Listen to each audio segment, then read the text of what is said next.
नमस्ते। मैं आचार्य वीना चड्ढा आप सबका स्वागत करती हूँ। आजकल हम लोग पास्ट लाइफ कर्मा समझ रहे हैं। हम समझ रहे हैं कि हमने ऐसा क्या काम किया था जो हमें ऐसे प्लैनेट मिले। पिछले वीडियो में हमने ये देखा था कि हम अपनी मनचाही संतान कैसे पा सकते हैं। वो हमने मून के अकॉर्डिंगली देखा था कि जैसा मून का स्टेटस होता है वैसे ही हमारी संतान की पर्सनालिटी बनती है, हमारी संतान का कैरेक्टर बनता है।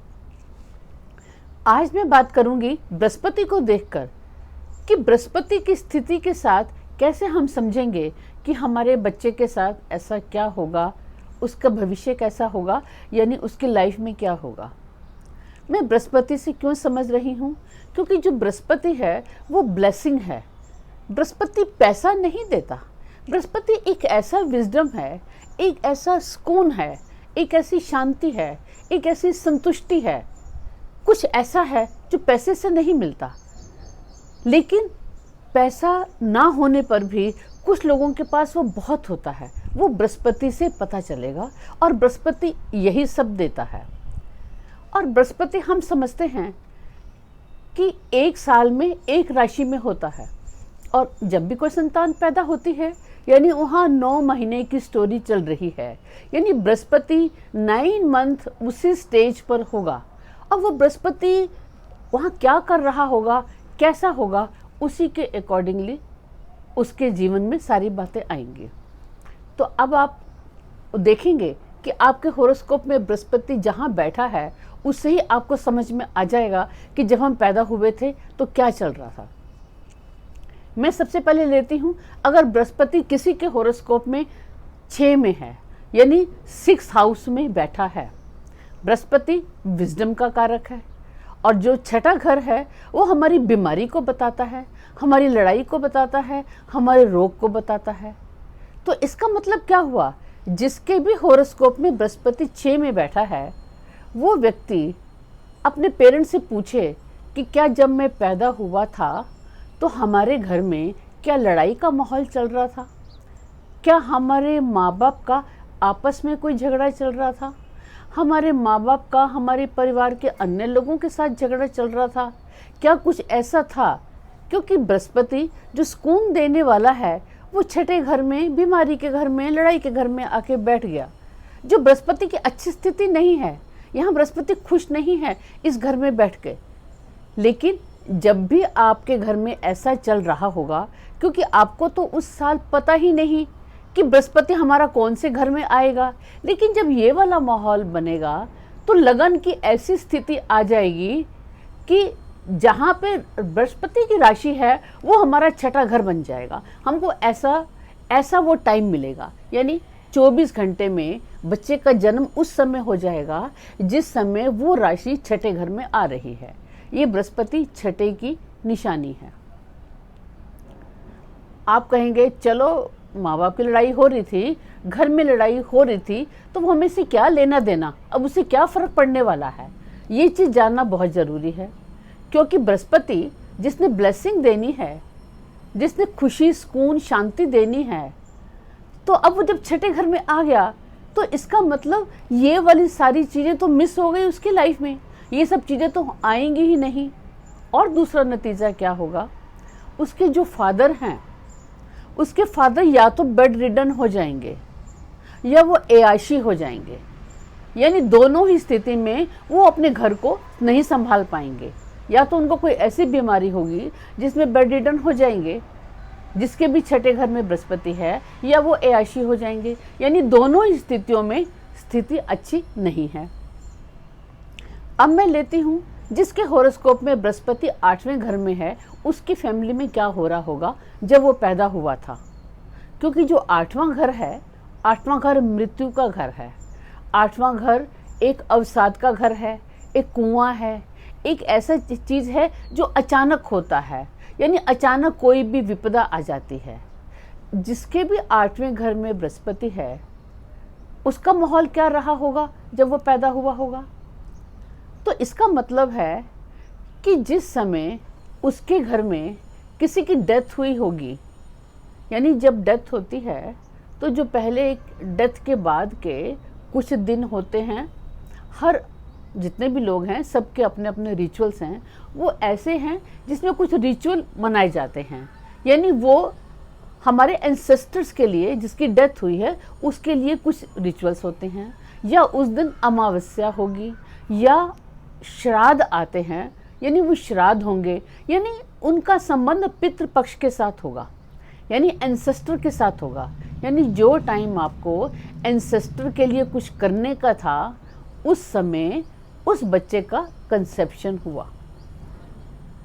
आप कहेंगे चलो ठीक है, ऐसा तो हो गया, लेकिन इससे फ़र्क क्या पड़ेगा? अब इससे क्या फ़र्क पड़ेगा? ऐसा होने से, क्योंकि बृहस्पति विजडम का कारक है और वो 8वें घर में है। 8वें घर का मतलब है बड़े बुजुर्गों से, एंसेस्टर से ब्लेसिंग का। यानी जैसे ही, अब बृहस्पति की उम्र क्या है, यानी जैसे ही उसकी आयु 42 से 45 साल के बीच में आएगी, तो उसके जितने भी बड़े हैं उन बड़े लोगों का साया उसके पास से उठता जाएगा।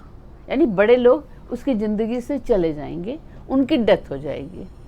और दूसरा क्या होगा, चूँकि ये घर कुआं है, ये घर इंश्योरेंस का है, तो ऐसे व्यक्ति को बहुत पैसा मिलता है, उसके पास पैसा आता है, उसके पास इंश्योरेंस का पैसा आता है, किसी की डेथ के बाद का पैसा आता है, और वो अपने जो बुज़ुर्ग हैं, अपने जो एंसेस्टर्स हैं, उनकी जो धरोहर है, उनकी धरोहर को वो संभालता है। यानी उसको अपने एंसेस्टर से वो कुछ भी हो सकता है, वो ज्ञान हो सकता है, विजडम हो सकती है, वो बुक्स हो सकती हैं, कुछ भी हो सकता है, वो अपने एंसेस्टर के उस चीज़ को संभालता है। आप कहेंगे तो बड़ी अच्छी बात है, अगर संभालता है, उसको ये सब मिला तो ये तो अच्छी स्थिति है। लेकिन अच्छी स्थिति नहीं है, क्योंकि सब कुछ तो उसको मिल जाता है, लेकिन एक तो उसको सुकून नहीं मिलता, सुकून की कमी हो जाती है। दूसरा, जो बृहस्पति है वो बच्चों से मिलने वाली खुशी होता है, उसको बच्चों से मिलने वाली खुशी में प्रॉब्लम होती है। यानी जैसे ही उसकी उम्र 51 से 56 साल के बीच में आएगी, तो बच्चों से रिलेटेड कुछ ना कुछ उसको ऐसी प्रॉब्लम होगी, क्योंकि बृहस्पति कहाँ मारता है, जो चीज़ सबसे प्यारी होती है बृहस्पति वहीं पे अटैक करता है। अगर बृहस्पति खराब हो तो हमें सबसे प्यारी अपनी संतान होती है, यानी वो उस जगह पे अटैक करता है। तो इसका मतलब होता है कि 51 से 56 साल के बीच बच्चों से मिलने वाली जितनी भी खुशियाँ होती हैं, वो खुशियाँ उसको नहीं मिलती।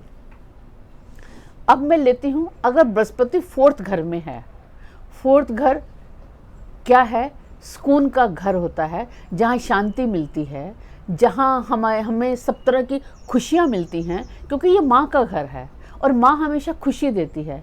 अगर माँ के घर में, यानी उस घर में बृहस्पति होता है, तो क्या होता है, इसका मतलब है कि जब वो व्यक्ति पैदा हुआ था तो उसके घर में उसकी माँ पहली बात तो संस्कारी थी, यानी उस माँ के अच्छे संस्कार थे, और उस समय उनके घर में पूरे 12 महीने में अच्छे संस्कार चल रहे थे। कभी किसी धार्मिक कोई आख्यान चल रहा है, किसी का पाठ चल रहा है, यानी एक अच्छे विद्वान लोग घर में आ रहे हैं, अच्छे ज्ञान की चर्चा हो रही है, यानी ऐसी बातें होती हैं। आप जानते हैं ना, जब भी कोई प्रेग्नेंट होता है तो कहते हैं कि भैया अब ये 9 महीने सारी बातों को छोड़ो, हमने नेटफ्लिक्स के सीरियल नहीं देखने, हमने गंदे गंदे प्रोग्राम नहीं देखने, अच्छी अच्छी बुक्स पढ़ो, अच्छी अच्छी ज्ञान की किताबें पढ़ो, अच्छा पढ़ो, क्योंकि आप जैसा अच्छा पढ़ेंगे वैसे ही बच्चों में संस्कार आएंगे। ये सब कहा जाता है ना, जो ये चीज़ आजकल बिल्कुल नहीं है। आजकल जो भी हो जाए, हम रात के ऐसे सीरियल देख रहे होते हैं जिसका कि हमारे बच्चों पे, हमारे पेट के अंदर जो बच्चा पल रहा है उसके ऊपर बुरे संस्कार पड़ते हैं। लेकिन 4th घर में जब बृहस्पति होता है तो उसका घर में अच्छे संस्कार मिलते हैं। तो इसका मतलब हुआ कि वो संतान भी संस्कारी बनती है, उसके पास वैल्यूज़ आते हैं, वो वैल्यूज़ को समझता है, और वो वहाँ पे ज्ञान है, विजडम है। और चौथा घर आम पब्लिक है, और वो लोगों को भी ज्ञान बांटता है, लोगों को भी अच्छी तरह से वो शिक्षा देता है। ये अच्छी स्थिति है। अब हम देखते हैं कि अगर बृहस्पति किसी का 2nd घर में आता है तो क्या होता है। 2nd घर फैमिली का है, कुटुंब का है। जब भी किसी का बृहस्पति 2nd घर में आता है तो इसका क्या मतलब है, इसका ये मतलब है कि जब वो पैदा हुआ था तो उसके घर में कोई धार्मिक आख्यान चल रहा था, यानी उस दिन घर में कोई पूजा थी, कुछ ऐसी पूजा का कार्यक्रम चल रहा था जिसमें बहुत सारे लोग, कुटुंब के लोग आते हैं, वो ऐसा चल रहा था।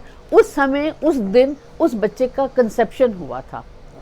आप कहेंगे तो बहुत अच्छी बात है अगर सेकंड घर में है, अच्छी बात तो है, उसको पैसा तो बहुत मिलता है, लेकिन उसको फैमिली की हैप्पीनेस नहीं मिल पाती।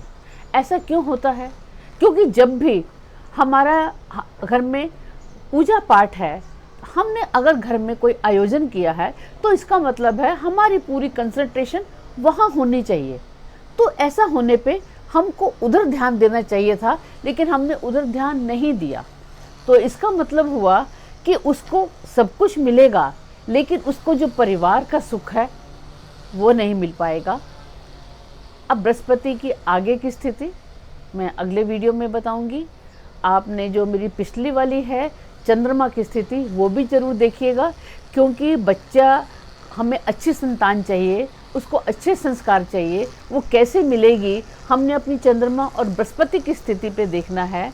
तो आप पिछला वाला भी मेरा देखेंगे और इसका अगला वाला भी देखेंगे, जिसमें मैं बृहस्पति की अन्य स्थिति बताऊंगी। धन्यवाद।